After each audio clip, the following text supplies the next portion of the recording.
সাইদও একজন দেশদ্রোহী ছিল, তা না হলে নিজে গিয়ে এরকম বুক চিতিয়ে দিবে কেন? এ তো নেশা করছিল, তাকে তিনি বেগম রোকেয়া ভার্সিটিতে ধরেছেন, তাহলে সেটাও তদন্ত করুক। নেশাখোর লোকের তার জীবন মরণ নিয়ে কিছু নাই, সে তো যেখানে ইচ্ছে সেখানে শুয়ে পড়বে, তাই না? অতএব আমরা বিশ্বাস করি যে আবু সাইদও একজন দেশদ্রোহী ছিল, তা না হলে নিজে গিয়ে এরকম বুক চিতিয়ে দিবে কেন? টিভি, ফ্রিজ, ফ্যান, লাইট, এমনকি মোবাইল সবই বিদাত।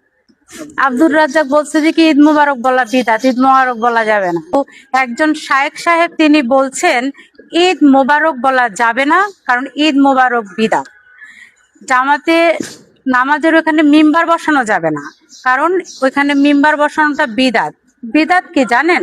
বিদাত হচ্ছে সেই বিষয়টা আমাদের হযরত মুহাম্মদ সাল্লাল্লাহু আলাইহি সাল্লাম তার আমলে করা হয়নি এমন কোনো বিষয় যদি এখন আমরা করি, সেটাই তাহলে বিদাত। তাহলে তো আপনার ঘরে টিভি, ফ্রিজ, ফ্যান, লাইট, এমনকি মোবাইল সবই বিদাত। কোনো কিছু তো আমাদের নবীজি ব্যবহার করেননি। সেই সূত্রপাতে আজকে আমরা যে ঈদের দিন সেমাই খেলাম, এই সেমাইটাও কিন্তু বিদাত। কারণ আমাদের নবীজি শুধু খেজুর দিয়ে ঈদের দিন তিনি নামাজ পড়তে যেতেন খেজুর খাওয়ার পরে। তাহলে তাহলে কি আমরা সবই বিদাত করছি না? আসলে এরা যে ফতোয়া দেয়, এই জায়গায় বেজায়গা নিজেদের প্রয়োজনে ফতোয়া দেওয়া বন্ধ করুন।